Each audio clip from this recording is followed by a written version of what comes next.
What happens is it's actually a crazy process when you think about it, right? So then it becomes business, right? And what a lot of people don't know from the outside looking in is just how crazy and how cutthroat the business of football is and the NFL.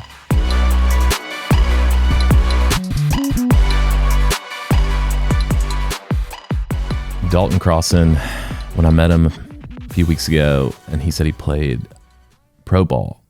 He said, "What position do you think I played?" And I'm like, "Maybe secondary, like punter, maybe kicker. Punter." Yeah, great kicker. Like, look at these legs, man. Guy can crush it. And no, it wasn't any of those. What was it? Running back, slot running back. But yeah, definitely running back was kind of the main position. There's like 5 white guys in the modern era that can say that. I mean, more than that. Yeah, but more than that. It's like considering like guys like me that like might not be household names, but as far as like household names go, yeah, that's probably correct. 4 or 5. All right, so 2017 class of running backs. Who is in that? McCaffrey? Yeah, I always have to go to Google or AI and ask because there was that many. But the ones that I can rattle off the top of my head, Christian wasn't even the first guy picked. It was Fournette. Yep. So it was Fournette, McCaffrey. You had Aaron Jones, who was a later, like 4th, 5th round pick that year. You had, Austin Eckler was undrafted, but he was in that class. Kamara over there. Alvin Kamara was in the class. There was probably like 10 to 15 Cook, guys. Mixon, Hunt. Oh, yeah. There you go. Okay. I got him. Cook, Joe Mixon. Yeah. Kareem Hunt. Yeah. Like maybe the most loaded running back class we've seen. I think it's probably like almost unanimously like understood and agreed upon that it was probably the best running back class in hindsight ever. Or at least in recent history for sure. Kind of makes sense coming from New Hampshire why you don't get invited to the combine. Yeah. But on your pro day, your personal pro day, you did something better than anybody, which was you ran the fastest shuttle time. Yeah, the 5:10.5 shuttle. Yeah. And then it said that you were the 4th fastest 40 of the running back Yeah, group. something like that. I definitely performed well at my pro day for sure. Lasers, we don't know. Yeah, maybe who knows, hand, right? maybe hand I'll check. definitely have people that'll argue and what, but yeah, I thought I performed pretty well at my pro day. What did how'd you get on a team? Undrafted free agent. Yeah, so it's like the way that the draft process works is super cool to go through it. In terms of like they start scouting you sophomore, junior, senior year of college, right? And they're coming to practice all the time. They're talking to the training staff. They're talking to the coaches. They're just compiling all of the data that they can possibly count on you. Literally, how, does he open the door for people? Is he nice? Is he respectful? Does he work hard? What did he do to the bar on Friday night? Exactly. All that stuff is they truly like collect all of that information and it goes into their, kind of pre-draft evaluation process. And so there's that. And then there's the agent process of, I probably met with 8-10 agents that wanted to sign me. Some of them flew out to Long Island. We did virtuals with some, whatever. We decided on an agent, and then he then goes to work for you, obviously, in terms of speaking with the GMs and getting you in front of the right people and, things like this. So leading up to the draft, it was pretty, I was a potential late round guy, so some teams had like a 5th, 6th, 7th round grade. Had anybody ever gone to the NFL from New Hampshire? Yeah. So there's a guy, and some guys had actually really successful careers from New Hampshire. Not many, but Jerry Azuma is a guy that played for 11 years, 12 years. There was a guy maybe 4 years before me. I played with him for a year. He got drafted in the 7th round, I think. Jarrett Smith, I want to say, is a defensive tackle. And then a handful of guys that, again, played a year, went to training camp, played 3, 4, 5 years, kind of bounced around, practice squad, et cetera, right? But I think Jerry Azuma, Corey Graham, I believe, is another guy who won a Super Bowl, 1 or 2 Super Bowls, started at corner, and played, probably at least 10 years in the league, was a 4th, 5th round draft pick, I think. But either way, there was definitely a handful of guys, but not your Alabamas, not your Clemsons, obviously. But so... draft process and kind of like leading up to everything, it was pretty, like my agent was like, okay, there are some teams that have a 5th, 6th, 7th round grade on you. Some guys have a free agent grade on you. So I was kind of like a borderline, definitely had the potential to get picked in a late round. or just depending on how everything shook out while the draft was going on, priority free agent. I was pretty confident that I was going to get an opportunity and sign a contract and get into training camp, which actually funny now, like kind of even at the time, but even more now in hindsight. A lot of people say that it's better to be an undrafted free agent, like a priority free agent, than it is to be like a 6th or a 7th round draft pick. Probably get a little bit more money up front, like signing bonus wise. It's nothing crazy. I mean, even at that point, maybe $100,000, $50,000. It's money for sure, but it's like, it's nothing like millions of dollars. So it's not a huge difference, and you could still get a decent signing bonus as a priority free agent as well. But the difference is if you go undrafted and you're highly sought after, you get 10 teams that want to sign you, and then you and your agent, mostly your agent, assuming that he did the work and understands who wants you the most, right? Where are you most wanted? What fit is the best in terms of like an offensive scheme perspective? What's the depth chart look like? Correct. Where are we going to get more playing time? Exactly. So you get the opportunity to choose at that point where you want to go, where you think you have the best chance to make a 53-man roster, versus getting drafted in the 7th round. You really don't have any better odds in terms of making a team if you're a 6th or a 7th round guy versus a free agent. Yeah. So it's just getting that choice to pick and what the best fit is. On draft day, like knowing your late round, maybe if at all, like do you even watch the draft? You just kind of hang out on the weekend, like normal? So it's a good question. That's Saturday is always. So Thursday is first round, Friday is the 2nd and 3rd rounds, right? And then Saturday is the 4th through 7th. So obviously I knew that was going to be the day that you either get drafted, or even in my case, like I knew that I was going to Indianapolis before the draft was even over. Like the agents are calling and GMs and player personnel guys, and like that priority free agent group. If you're definitely borderline late round priority guy, I remember getting calls because my agent wasn't picking up the phone because he was on with other teams, trying to say, hey, we want you really bad as a free agent, and they're trying to make their pitch obviously for you to pick them and sign with them. So I think I went golfing in the morning, and then watching the 5th, 6th, 7th rounds. Nothing crazy. A couple friends, family. You didn't have a big like draft party or anything, obviously at that stage, but. I actually got 2 calls. I believe it was the 49ers and the Seahawks that called me like during the 6th or the 7th round and made it, I don't know if it was like for sure, but they made it sound pretty convincing that they were going to take me with their next pick in the 7th round. So we're sitting there like watching the TV, like literally ready for my name to be called, and obviously that didn't happen. So okay, well that's odd. I don't know why you called me and told me that, but and then like I said, I kind of knew that I was going to Indy. That was definitely the best situation for me at that time. It's funny now in hindsight, actually, I trained with Patrick Mahomes coming out like for the Combine Pro Day, like all that training out in San Diego. So him and I have stayed somewhat in touch, but not just because you had the same trainer. Like, how do you train with the? Well, so there's about 40 guys in a group, in like a combine group out in San Diego at Exos that you train together for 12 weeks, right, leading up to Combine Pro Day. So him and I had gotten pretty close at that point, and I remember he obviously got drafted 10th overall to the Chiefs. The Chiefs were one of the whatever 5, 6, or 7 teams that wanted me to come and sign.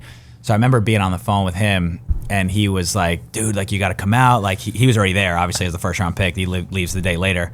We could train together. We could live together. We do it. And it wasn't real. It was up to me, but my agent was like, Indianapolis is the best depth chart situation. They really, really like you. You have a really good chance to make the team, blah, blah, blah. In hindsight now, it's almost like probably should have gone and roomed with Patrick Mahomes. Right. Well, even if you weren't good. Right. If you were his friend, again, but... that's just like a funny story that kind of obviously unfolded afterwards. At the time, nobody knew that he was going to do what he did and become who. Yeah, you're the only guy that's ever lived and been like, sorry, Patrick, can't room with you, man. I'm going to Indy. Right, but at the time, he wasn't. He was my buddy. He still is my buddy, but he wasn't Patrick Mahomes, right? So nobody knew that he was going to come. He didn't even start the first year in the league, right? Yeah, he was back up to Alex Smith. But no, it's been amazing to watch what he's done, obviously, and kind of stay in touch a little bit with him and just watch his journey has been amazing. Could have used a white running back there, man. I think so too. Right? When you go to Indy, you show up with all the other undrafted free agents, and it's like training day. No, you show up with everybody. How's it go? Yeah, you show up with all the draft picks, So first it's rookie minicamp. is what happens first. That's right away. It's like a 3-day rookie mini camp where you have, depending on the team, I'd say you have anywhere from about 12 to maybe 20 plus rookies that are actually on contract, right? So there's 7, 8, 9 draft picks, 7 or less, right? Depending on how many draft picks you have, but somewhere between, call it 5 and 10 draft picks that are there. And then you usually have about another, 5 to 10, call it, like free agents that actually sign contracts. Obviously, with 20 guys, you can't hold 3 days worth of practice. So they wind up bringing in, if you're not drafted and you're not signed, you wind up getting what's called a rookie minicamp invite. That's kind of like the you can get a foot in the door that way. So there's maybe 40 of those. Really just like warm bodies. Warm bodies, but they're like Adam Thielen is an awesome example of somebody that wasn't drafted, wasn't signed, got a rookie minicamp invite, performed in the 3 days and caught some eyes, wound up getting signed as an undrafted free agent after the rookie minicamp, and then obviously has gone on to do it. So there are stories of guys that do get rookie minicamp invites, but maybe they sign 1 or 2 or sometimes 0 of the 40 guys that actually come. So yes, more or less they're warm bodies, but it's an opportunity. It's an opportunity. Yeah. It's an opportunity to turn some heads and show them what you got, and ideally get an opportunity to then be signed to the roster, the 90-man roster at that point in the offseason. And then through training camp, it gets whittled down to 53 and 10 practice squad. I think it's more now. Since the new collective bargaining agreement has come out, but. Yeah, so you do rookie mini camp, literally 3 days, and then the guys that are on contract, obviously all the rookie mini camp guys go home unless you get signed and get an opportunity, and all of the 20 or so rookies that are drafted and undrafted free agents that sign contracts stay, and you just get thrown right into the offseason program with for me it was Andrew Luck and Frank Gore and T.Y. Hilton and all these guys.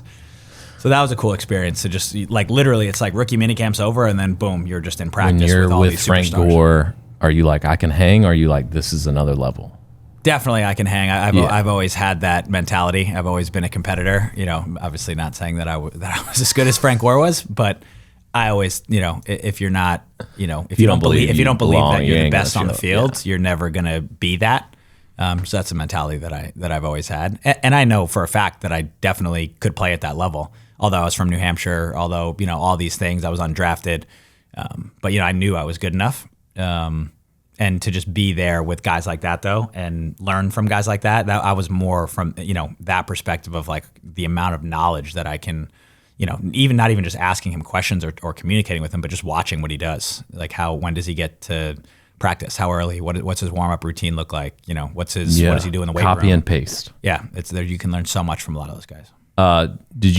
So you got injured? Yep. So I did OTAs and off season. Did really well. Was definitely turning some heads, and GM and the coaching staff definitely were telling my agent good things. And then you have about 6 weeks off, 7 weeks off in between OTAs and training camp. So I went into training camp feeling good and perform and did really well the first couple weeks of training camp, and then came time for the first preseason game against the Detroit Lions, which was an unbelievable experience, right? Strapping on the actual uniform and running out to Lucas Oil and doing that thing was really, really cool. Unfortunately, it was the only time I got to do it because at the end of that game is when I got hurt. So I was playing running back and on special teams towards the end of the first quarter, which is a good signal. It's a good sign because typically those undrafted rookies are kind of finishing out the fourth quarter and just getting some reps at the end of the game. But so I was in early. I had 2 solo tackles on special teams on punt. I carried the ball had like an 11-yard carry. I returned a kick. I returned a punt. I think I had 2 receptions for maybe 15, 20 yards. So I was playing really well. And I wound up at I want to say it was the beginning-ish, middle of the fourth quarter. They had taken me out. There was 2 guys that were behind me on the depth chart at the time that were newer and came in like during training camp, not the off season. So they put those guys in to finish out the game. And I kind of like, mentally checked out. I was like, okay, I'm done. The helmet comes off. You're kind of just like, great, I did well. I'm good. Then there's 2 minutes left in the game. And those newer guys didn't know the 2-minute terminology, right? The 2-minute offense and all of the signals and everything that you have to do to kind of, do that. So they threw me back in. And that's where I caught a check down pass turned around, nobody in front of me, bursted, and just felt my groin pop. But tearing my groin off the bone. And like 2 minutes left. Non-contact. Yeah, non-contact, just went down. Yeah. Crossan's down. Yep. They cut you the next day? Like, what happens when you get hurt as an undrafted free agent? So what happens is it's actually a crazy process when you think about it, right? So then it becomes business. Yeah. Right? And what a lot of people don't know from the outside looking in is just how crazy and how cutthroat the business of football is and the NFL. So what happens is you go to their doctors, you get an MRI, you go get an appointment with the Colts team physicians. They're always, in my opinion, I don't know if this is proven, but I think it's pretty obvious to most people that have been in it. They tell you that it's going to be less time than like what it actually is, because now you're looking for an injury settlement. So they have to pay you. It's in your contract. Depending on the extent of the injury. Depending on the extent of the injury, like if you're going to be out 14 weeks, you get paid for 14 game checks, right? Depending on, so with a little this is a 2-week groin injury. Correct. I think they said it was 6 weeks. But then per the CBA, the collective bargaining agreement, you're entitled to a second opinion from a doctor of your choice that the team has to pay for. So my agent had a guy in New York that he knew that he used for all of his guys. So the team, Colts, fly me up to New York for the day to have the appointment with this guy. This guy obviously probably is going to go a little bit on the higher end. So he goes, I think it's going to be more like 16 weeks to come back from. So, and now it's the two sides negotiate. I think they came up with 12, right? They met in the middle somewhere with a 12-week injury settlement. So then you get cut and you get paid. So it's, you get paid, right? Yeah. Which is good versus just getting hurt and see you later, right? So you at least get some money out of it. And it's funny in hindsight, that was a lot, like that money was a lot of like seed capital in terms of what I do now on the venture capital and investing side of things, which I'm sure we'll get into. But like the way that it worked, in hindsight, was like a lot of that money allowed me to start doing some stuff. Oh, you didn't just go buy a car. Right, exactly. Yeah, it allowed me to start doing some stuff in the private equity side and the venture side, and obviously has led me into kind of where I'm at now. But so that injury settlement, and then I stayed in Indy for a long time, maybe, I don't know, a couple months rehabbing. There was a facility out there that I was using, but also because they really liked me. So they were like, hey, definitely not out of the equation, get healthy, right? Like, and then maybe sign you back to the practice squad, right? Maybe bring you back for next year, whatever that looks like. So I stayed up there for a while, didn't get re-signed it took me a while to recover from that torn. Oh, it wasn't groin. 6 weeks? Yeah, it definitely wasn't 6 weeks. It probably wasn't even 16 either. It was longer than that. So I want to say I had maybe one workout like towards the very end of the season with the New York Jets, which I wasn't quite ready yet. I think I ran like a 4.7 probably when they tested me, just because I wasn't all the way back yet. And then the off season after that first season, trained out in California with a few buddies and got a call from the Bucs. So my agent was like, hey, you got to be on a plane in 3 hours. Flew me out, slept, and then woke up and worked out for the Bucs in the morning. And by that point, I was back to pretty much myself.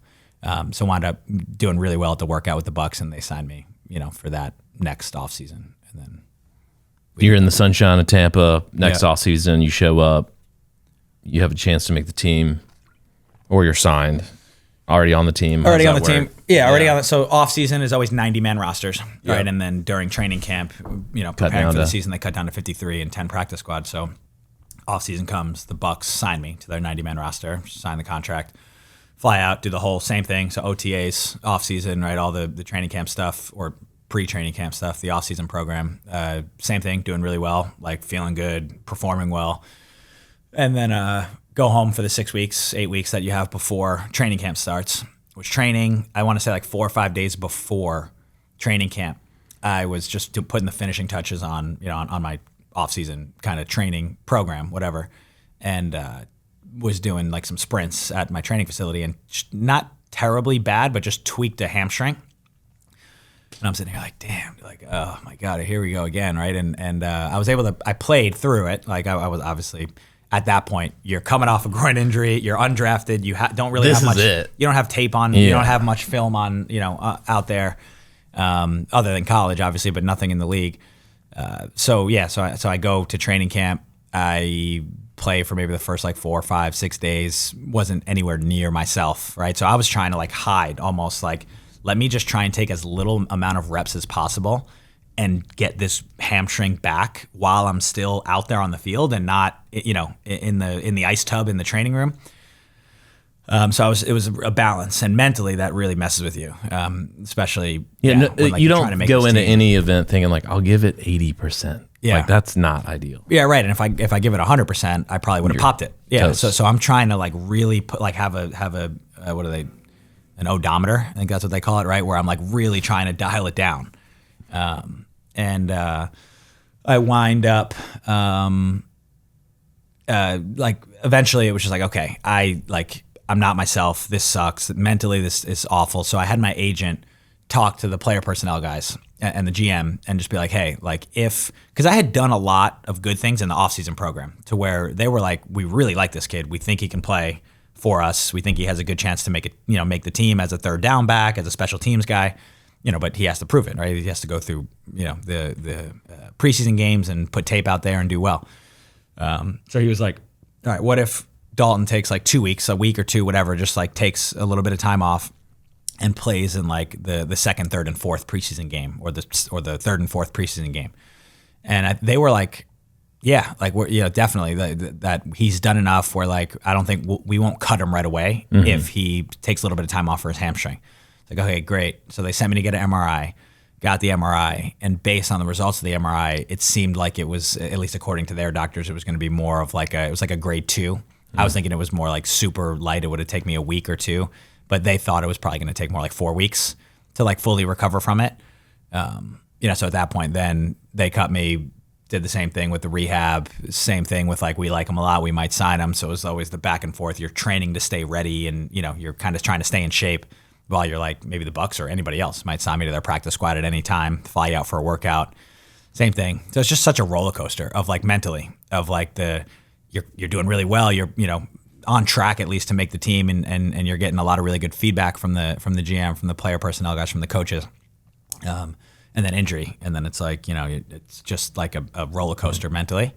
And then the last thing I did professionally on the football side was go up to Canada. So for the next season, all the GMs and of a lot of the teams that were at least interested and knew who I was were like, hey. We really like the kid. We think he can play, at this level, but he has to prove that he can stay healthy. He has to put film out there, before we would think about re-signing him. So I was like, okay, let's go up to the CFL. So he got signed by Ottawa, the Ottawa Red Blacks, went up to training camp there, and same thing. Just I had the same groin that I had torn. I had like tweaked in a training camp practice, and I was also dealing with like a plantar fasciitis thing on my foot. So yeah, at that point, I was kind of like, all right, this is, I was super excited to get into the business world. I'd always been obsessed with business and entrepreneurship and investing, and so it was bittersweet and it was really hard. It was tough, it was a tough decision, and it wasn't an easy transition. But I always say that I think I made the transition a little bit easier than a lot of guys do, who just like have their whole identity wrapped up in the sport that they play, but I always knew it wasn't who I was, and I didn't really have Christ and faith at that time, which if I did, I think it would have been even a hell of a lot easier. Yeah.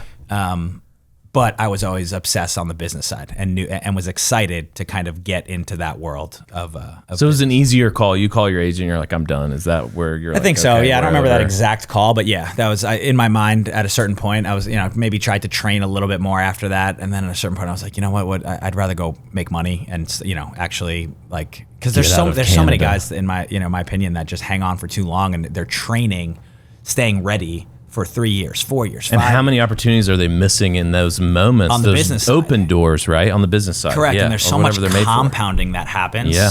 In the long run, in those first 2, 3, 4 years of knowledge that you acquire and learn, the things that you learn, the people that you meet, right? The network that you build in those first 2 or 3 years versus starting at the end of that 3-year time period because you were hanging on a little bit too long and training a little bit. You're hanging on, but once you get older, you're getting older every day. There's hundreds, thousands of new guys that come into this, NFL circle every year from college. It just becomes harder and harder and harder to, get re-signed. So that's a good principle. We want to like pull those out of this conversation, which is like, don't stay too long. Mm-hmm. So if guys are on the fence as a guy that knew like this is the right time, didn't stay too long, which led to all these open doors we're going to talk about. Like, how do you do that? Like, what's the mindset they've got to have? I think it's different for everybody, right? I don't think there's a right answer. I don't think there's a general right time. But you knew, and I think most people do know. Yeah.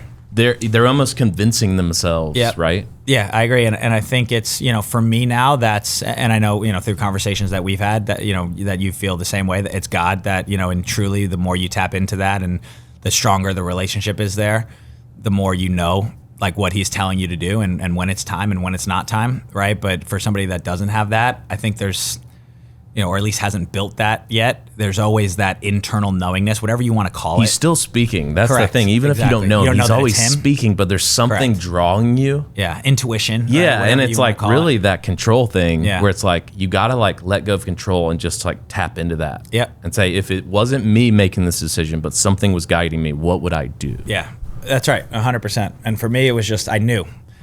At the time, I really wasn't kind of into my faith, but I just knew that, and looking back now, I know that it was him speaking to me, and you know what I mean? But I knew that it was time to move on and close this chapter and move on to the next one. But I also have and did leverage the heck out of that previous chapter into like, and used it as a springboard for me to get into the, the chapter that I'm still. All right, so tell us about, this is the big moment. Like, what do you do? You're in Canada and you're like, all right, springboard, let's go. Yep. Yeah, so I left Canada. And it wasn't like I want to get into investing. I didn't know, right? At that time, I was just like, I know that I want to be in business. I love the investing world. I've started to, network and learn about like the venture capital, private equity spaces through like introductions that my agent had given me while I was a rookie. And I started going out to Silicon Valley and doing summits and just meeting people and learning. So that was the other thing, is I was always very much aware that the average career in the NFL is 2.5, 3 years, right? I would have loved to play for 6, 7, 8, 9, 10 years, and that was the plan at the time. But I was like, listen, while I'm an NFL athlete, whether I'm the All-Pro future Hall of Famer or the 90th guy on the roster, it doesn't matter. No. The rooms that I'm going to be able to get into and just being able to shake someone's hand that's maybe a billionaire or, whatever he is or she is, and say, hey, I'm Dalton Crossan, I play for the Indianapolis Colts or the Tampa Bay Buccaneers. Like, that's value, right? Like, that's something where I would be able to leverage the heck out of that and form as many possible relationships, be in as many of those rooms as I can while I'm a player, and then maintain those relationships, because I didn't know what I was going to do in the future, but whatever that was, I knew that I'd be able to leverage those relationships that I built. We got to pause there, because I meet guys that have played like 10 years and they don't do that. Yeah. It's not super common, because guys are just thinking about the now. What was it something your parents taught you? Like, what was it early in life that like allowed you to realize, I've got the badge, this gets me in rooms that I couldn't get in without it? That's a good question. I don't know that I can point to something like my parents didn't tell me like, hey, get into as many rooms as you. I just think it was something that I naturally realized. You had confidence here. That's the thing I find is like some guys have confidence about being in those rooms with the badge, like, and some guys don't. It doesn't always equate to like how good they are at sports. Mm-hmm. So something your parents did gave you the confidence to be like, I'm going to go in that room. The way that they raised me, for sure. I mean, I don't know if I can I can't point to an exact moment in time where like I all of a sudden like knew that information. But yeah, the way that I was raised, and I think just I've always naturally been a guy that loves to network, that loves to connect with people, that's super interested in and fascinated with high performing people across whether it's business, you're an attorney, you're a lawyer, you're a doctor, you're a school teacher, right? Whatever it is, like I've always been drawn to, high performing people and like-minded, ambitious people that are looking to be the best at whatever it is that they do. So I started to notice that while I was in the NFL, I was in a lot of those rooms and meeting a lot more of those people than I typically had in the past. It's like, okay, there's something, right? And then I just think I naturally realized that, where I was like, all right, I want to keep doing this. I want to keep meeting these people. And then I tied 2 and 2 together, and it was like, okay, while I can get into these rooms and meet these people, let me build these relationships, not only to use in the future, but to learn from now. Right. And then obviously I also knew that whatever it was that I was going to do after football, I'd be able to call back on those relationships that I'd built. Here's the principle as I listen to you. A lot of people think it's the cash, but it's really the curiosity. Yeah, it's not the cash. Right? It's not the cash. Like, it doesn't matter how much money you have. If you don't have the curiosity and the confidence to go in those rooms, your money will not, make that relationship. 80% of guys, whatever the stat is, right? Professional athletes, football players, whatever, go broke 3 years. Everybody hears those stats. It's not the money. It's guys that make tens of millions of dollars, in a short period of time.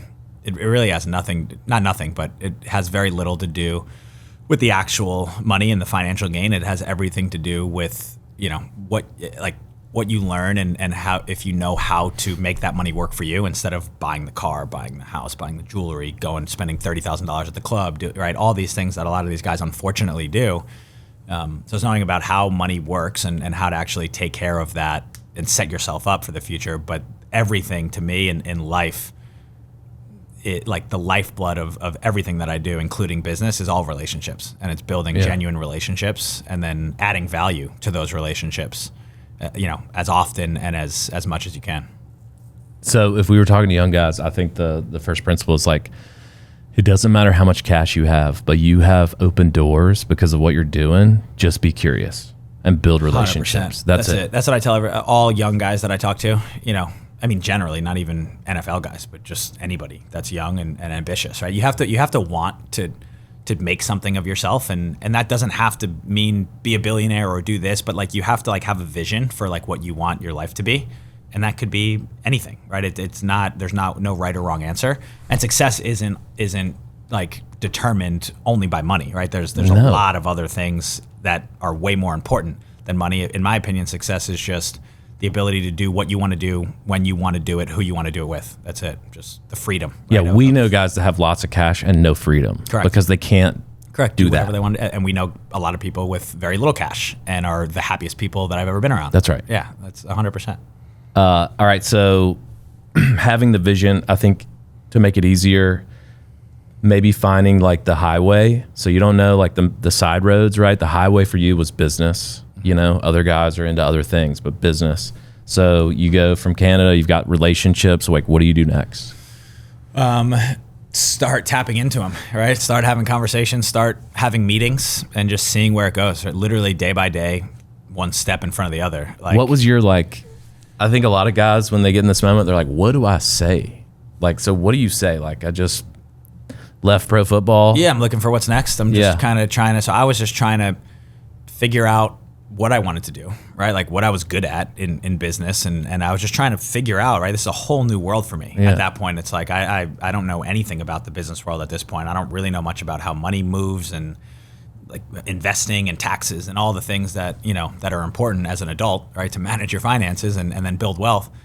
So it's more so just seeking out the mentors, seeking out the guys that have been there, done that, following them, listening to them, asking them questions, building relationships with them, adding value to them in whatever ways that I could at the time.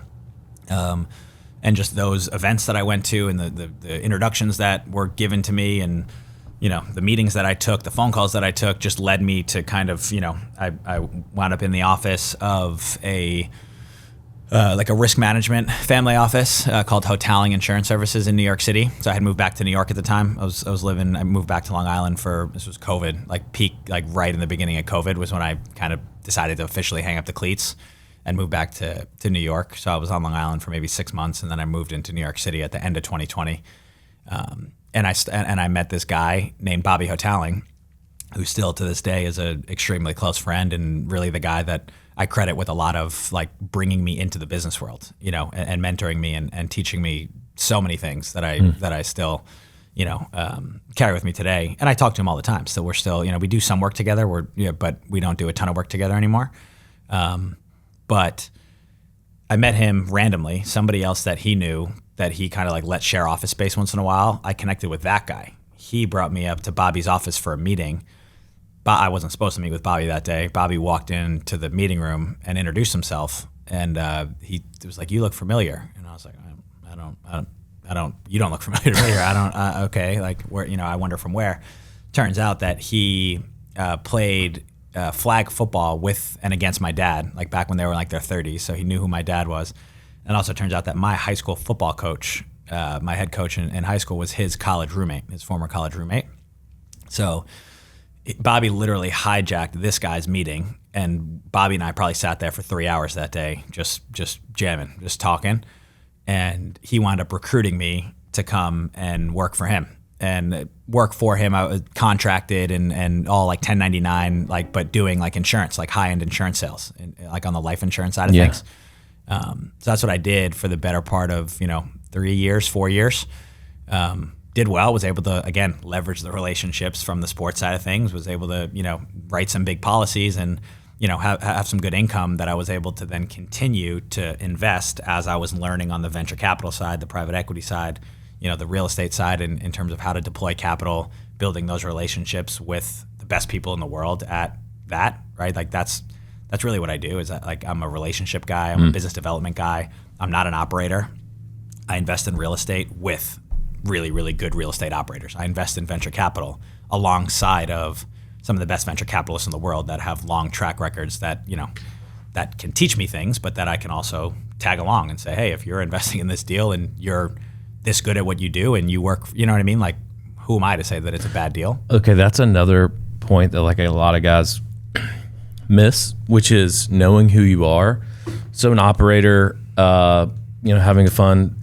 We were operators with real estate. I mean, we're going to bring on the property managers. We're going to run all the assets. Like there's a process that you've got to be good at those things, right?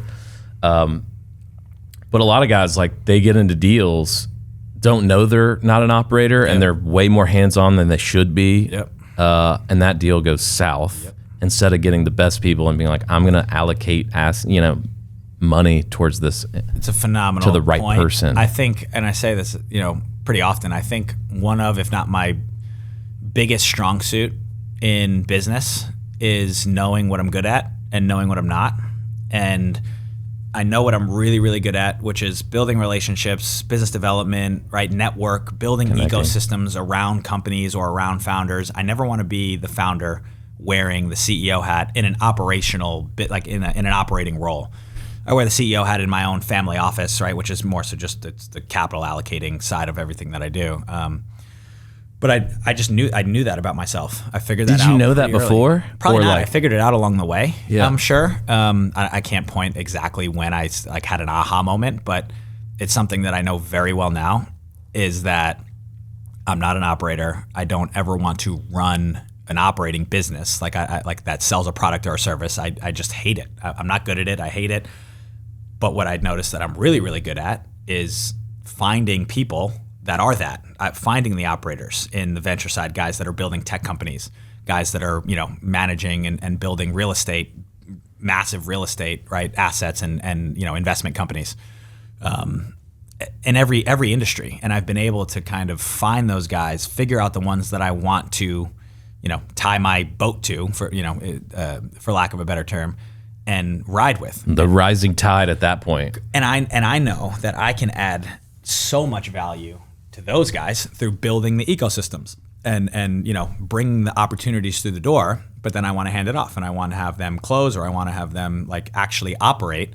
But I've and that's kind of what I've done. And now I have a handful of companies, one in particular that I'm the third, fourth, fifth guy into the company, right? Have a meaningful equity position in that company, have also invested in those companies initially, right? Wrote my own check, and then I start to do, more of that operating role, but I'm not the guy that's running the company. I like to be that third, fourth, fifth guy into, but again, a lot of people fail to kind of realize what their superpower is, what their skill set is, and they want to wear all the hats and they think they can do all the things. And sometimes that's an ego thing. There's so much that goes into it. But for me, I'm like, this is what I love to do. This is what I'm really good at. Let me go add the value for these guys, and I'll do all right, right? And All right, so let's come back to like writing checks and investing, because you're the first guy I've ever interviewed who also played another pro sport. So to walk us through that little, detour or whatever you want to call it. Joke. It's funny. I always make the joke, right? It's like Dalton Crossan, Bo Jackson, Deion Sanders, right? the guys that have played two sports.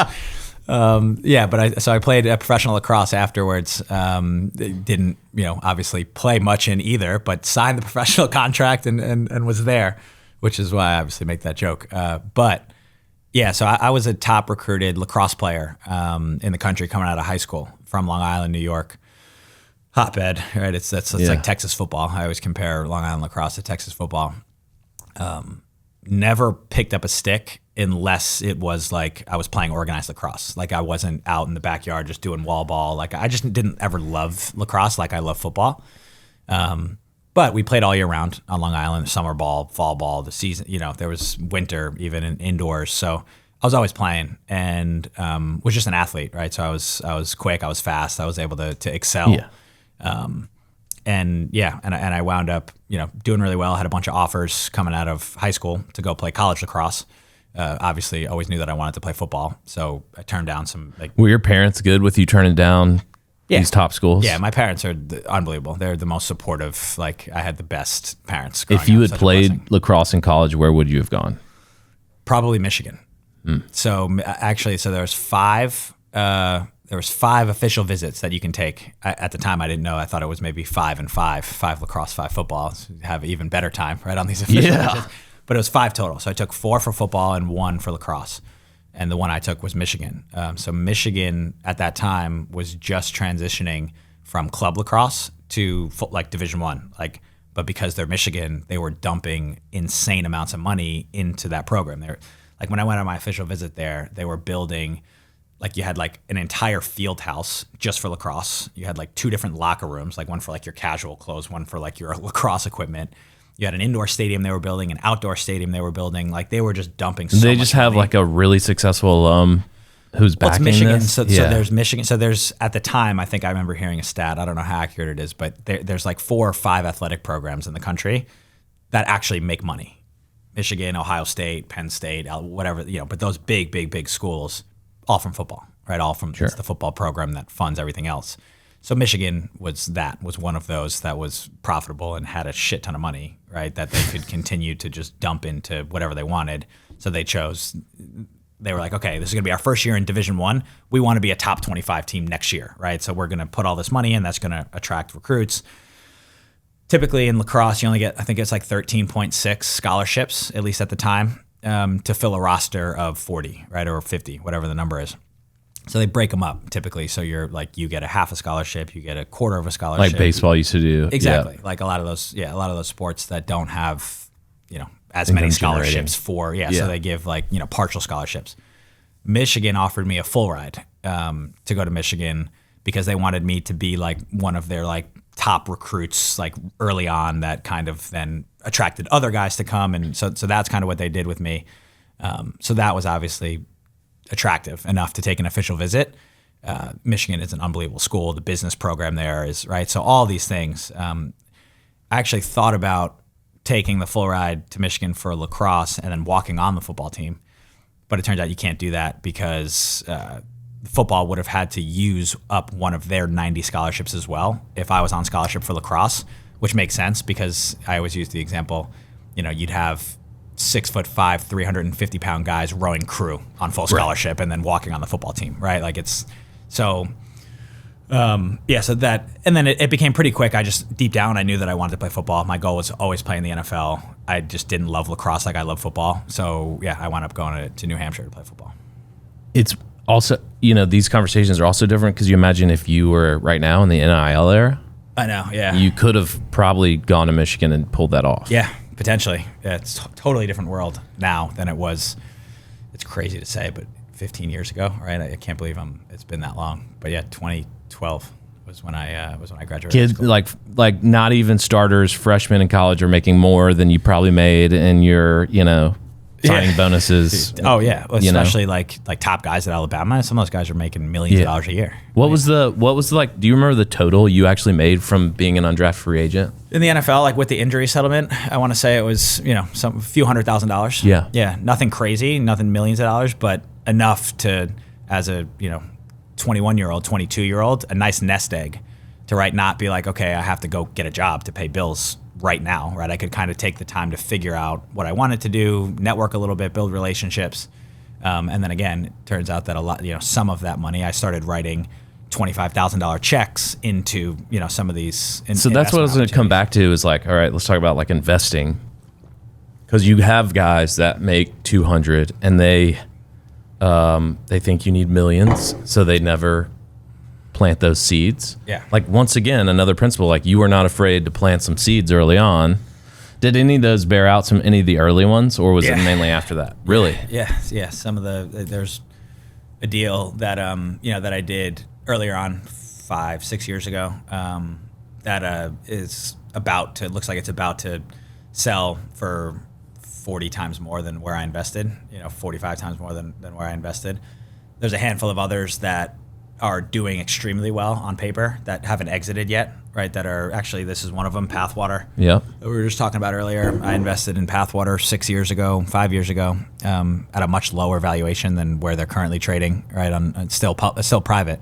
But yeah, there are definitely a handful of ones that I did earlier on. And again, even if they're, $10, $15, $20, $25,000 checks, in the venture world, it's more, and plenty of them have failed too, right? And plenty of them are not doing well, right? That's the venture capital model, is you're investing in these earlier stage companies. Invest in 10 of them, 2 of them hit, 3 of them hit, right? You make all of your money back. Yeah, your 40X covers the losses. And then some. How do you think about like if you're like teaching them like how much to put in, right?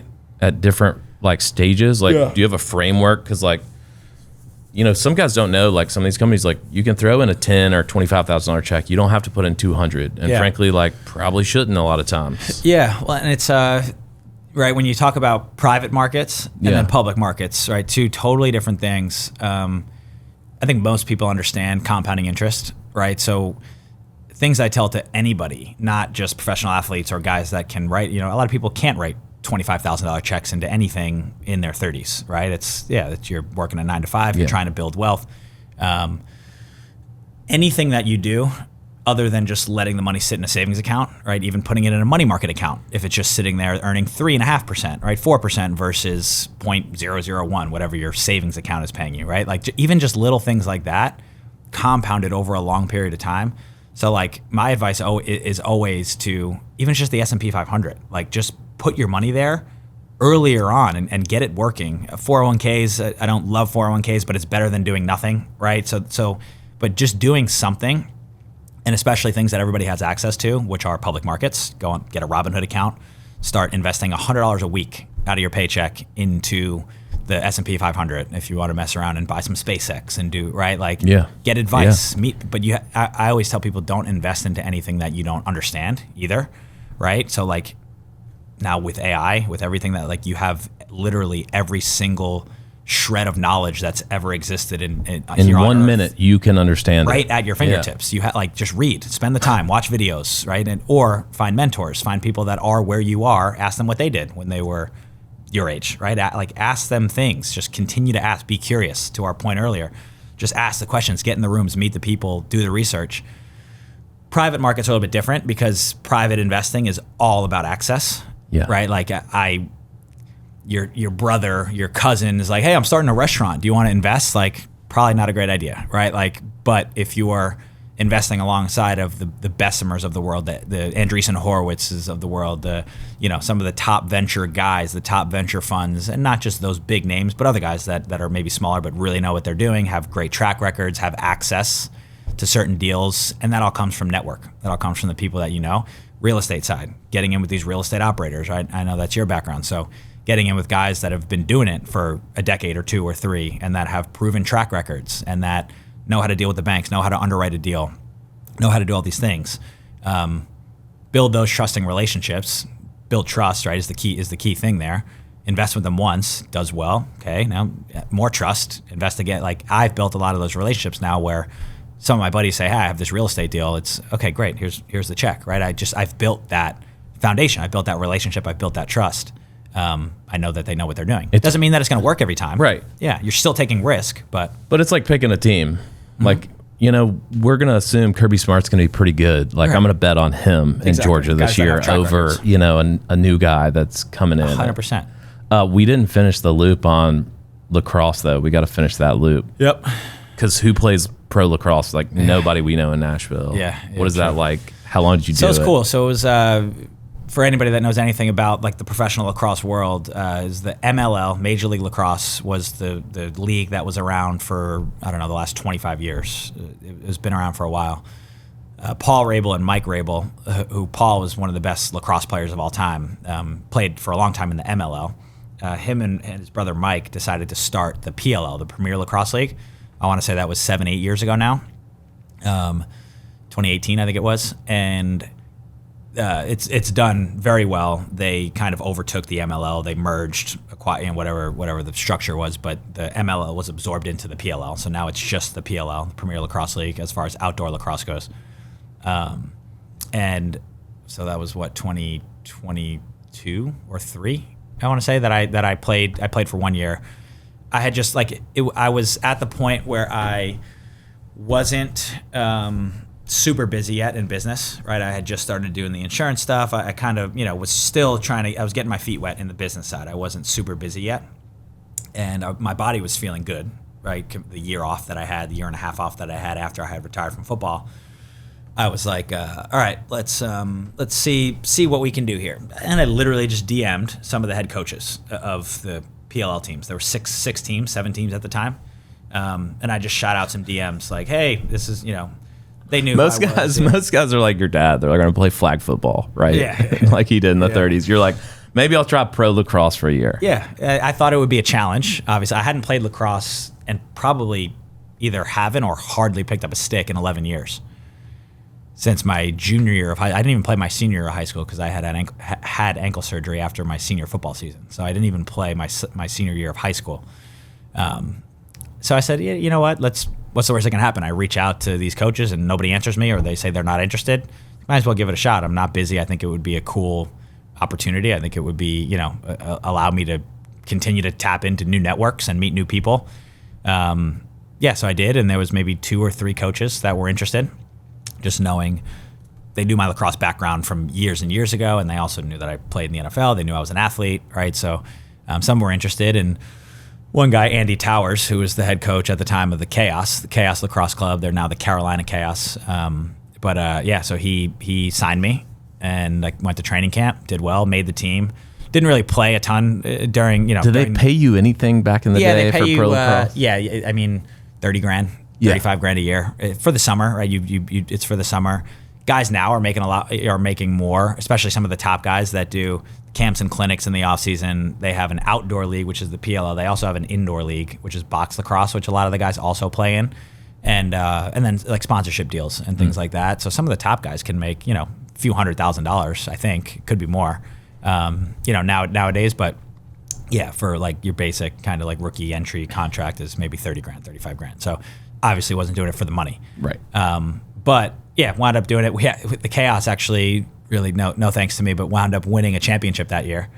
Did you get a ring or something? A big ring. Should have worn that thing. I know, yeah, right. It's sitting in my office in the box. I don't think I've taken it out, but so that was really cool to just kind of be a part of that experience. And then the following year, they wanted me to come back to training camp, and dude, let me tell you, it was insane how hard it was to the football shape and lacrosse shape were 2 totally different things. Where football is, 5 seconds, 4 seconds, 3 seconds, and it's fast pace burst, and then you get to rest. Lacrosse is back. You're a cross country runner, basically, and my legs were not ready for that. I'll tell you, I showed up to training camp, and it was crazy. Chris Hogan from the Patriots. Yeah. He and I actually did the same thing in the same year. So he wound up coming back and played that same year in the PLL as well. Him and I, started to train together in the offseason or as we were getting ready for training camp. But I remember talking to him about it. Same thing. He was like, dude, this is insane. I cannot I'll go out. I would go out there. And the first time up and down the field, I look like the fastest guy out there. And then all of a sudden I look like I'm running in mud because it was totally different type of shape that you had to be in. But yeah, so the next year I was going to come back, or they wanted me to come back for training camp. At that point, business had started to pick up. it's a little bit of aches and my hamstring was tight, and I was just like, this is, it was fun. It's cool. We won the championship, and I got the ring. I could say I did it, but I wasn't going to do it for a second year. What was the let's end on like the transformative period, because we talked about money and we talked about sports, but there was a faith component that like really transformed your life. And what was that story and arc, and how did it fit in all these moments? Yeah, great question. So I really kind of like I grew up Catholic, did communion, got baptized, confirmation, like did all the things, religion class to be able to get all these things done. But it was always like when are we leaving type, I never was interested. Check the box. Yeah. My parents, same thing, but also like I wasn't raised like in a super, super like, Christian Catholic household. We went to church on Christmas and Easter and, all those types of things, which I think is pretty common. Yeah. And it wasn't really until I met my wife in January of 2023. We got engaged in September of that same year, 8 months later, and then 9 months later, I guess, and then got married a year to the day that we met. Essentially, it's January of 24. And she had started her, like, kind of had her, like her testimony of coming to Christ and really starting, her faith journey was like a year before she met me, maybe even sooner, like 6 months before she met me. So she was just a little bit ahead of me in that journey. But watching her kind of go through it and learn just made me like curious and interested. And then I started going down my journey. I think from like a testimony perspective, I don't have one of those stories that's like, I think it was more gradual for me versus like, boom, like this is exactly when it happened. But if I did have to point to something, it was Easter. I think we're up at my in-laws in Massachusetts, and we watched Passion of the Christ. And that was like eye-opening to me, just like seeing the depiction of the crucifixion, right? And what Jesus went through for us, right? And then the more you read scripture and the more you go to church and listen to sermons, and just the more you start to like absorb, and the more it becomes a part of who you are. And I'm still early, right, in my journey, and I can't wait to continue to build that relationship and learn more, about who Jesus was, and again, just build that relationship with him and with God. But it's transformed my life in, every way possible. Just when you really start to, kind of get into that side of it and learn about who he was, what he did for us, and the appreciation, the gratitude you have, for that. And then for us, like being a couple, like that's our marriage is rooted in that. And we're able to talk about that with each other, and we're able to pray together, right? And pray now before every meal with our daughter, who's 19 months old, having her do this at the table and say amen, like in her little voice, like, that's really what it's about. It's transformed my life in every way. I don't know that I could just point to one. It's literally every single way. I think if I was going to put like a thread in our conversation, it would be, you've always had this, a vision for more. Like at one point you're like, I'm going to play in the NFL. And then at one point you're going to do business. Mm-hmm. Right. And all along the way, God's been guiding you, driven by this like curiosity you've probably had your whole life. Mm-hmm. Right. And like, there's so many doors that you didn't expect to open when you just step forward in curiosity, like driven by a relationship mm-hmm. with another person or God, your wife. Right. Yeah. That have just opened every next door. Yeah. Dude, and you just never stop. You just keep walking through the new doors driven by curiosity. Yeah. And now knowing him and like knowing God's heart for us and knowing like how he works, right?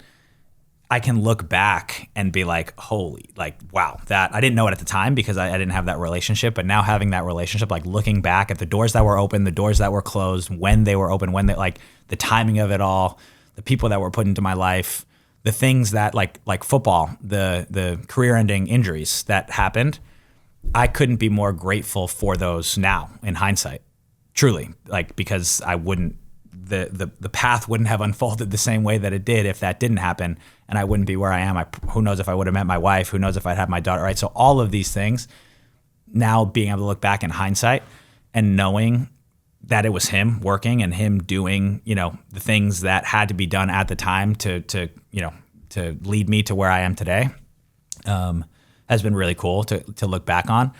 And also then allows me to continue to have faith that when things might not be going the right way right now, it's all for that greater purpose, right? It's all to glorify him and to continue to, it's all for our, highest good, right? It's all for the best, the betterment of us, and whether it's refining you and teaching you lessons, or, the successes, the failures, whatever it is, it's all his greater plan. All right. And having faith in that is huge. That's right. So here's the last question, because there's athletes that have had those moments.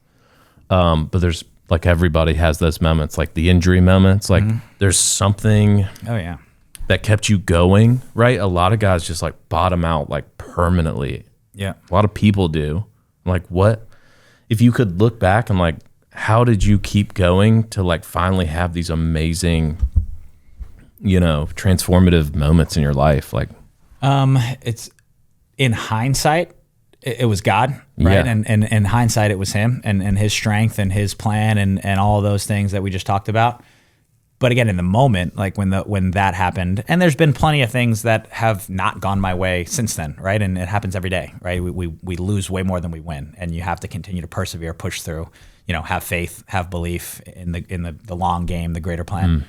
But in the moment, I don't know. I mean, it was him. I know that now in hindsight, but if you asked me this question a year after I got hurt, like what kept me going, I don't know. I think I've just always been built that way, wired that way, the way that I was raised, what my parents instilled in me, right? It was like, my wife and I were actually just talking about this the other day. I've always been very good at, like, good, bad, and different. What things are going to happen. Sometimes they're going to be good. Sometimes they're going to be bad. Sometimes they're going to be better or worse, or left or right, up, down, whatever it is. Like, you have two choices. You can either pack it in and why me, why this, like, head down, but who's that helping? What's that doing? Or you just take the next step, right? And I think I've just always been hardwired that way to, like, okay, here's the situation right now. This just happened. Again, whether it's good, bad, or indifferent, what's next? Next step. I still have that, will and the want to be great, and I always want to be the best at anything it is that I do, whether it's vacuuming the floor or trying to be I'm always looking to be the best that I can be personally. I always have the goal and the ambition to be the best in the world at what I do. In my opinion, if you're not shooting for that and striving for that, what are you doing? Why are you doing it, right? That's always kind of been my mindset. Yeah, if I was going to tell somebody, like, after talking to Dalton today, if you're at a low point, whether that's the end of your career or just a low point in life in general, like, to remember you have agency, you have two choices today. Like, you actually can choose. Like, no one is going to stop you except for yourself from just making a choice. And like, just make one, driven by curiosity, and know eventually, if you haven't experienced it right now, that, like, there is a God, he is with you and he's guiding you, and tomorrow is going to be different. So just make that choice with that in mind. Make the choice and take the next step, right? It's literally, if I could describe life, it's one foot in front of the other. That's all we're doing, right? Things are going to happen. Things are going to go wrong. You're going to have great successes and wins, and you're going to have losses. But at the end of the day, like, once that thing happens, the sun comes up and the world keeps turning, and the next day happens. And so, like, you're just moving through life. Keep going. Have faith, right? Know that he's the one that's controlling it all, and he's the one that has the final say, and control what we can control, which is our attitude, which is how we show up, which is the fact that we're willing to make that decision and take that next step instead of stand still, right? And just know that he's the one that's then taking the rest, because we don't control that. We have so little control of what actually happens to us in this life, right? We just control how we respond, how we treat others, our mindset, are the thoughts that we have about how we're taking that next step. But ultimately, he's the one that tells us where we're going. It's called humility. And if you don't have it, you'll get injured and you'll get some, or you'll never see the open door. So it's like 100%. Love it. Yeah. Thanks for your time. 100%, brother. Thanks for having me.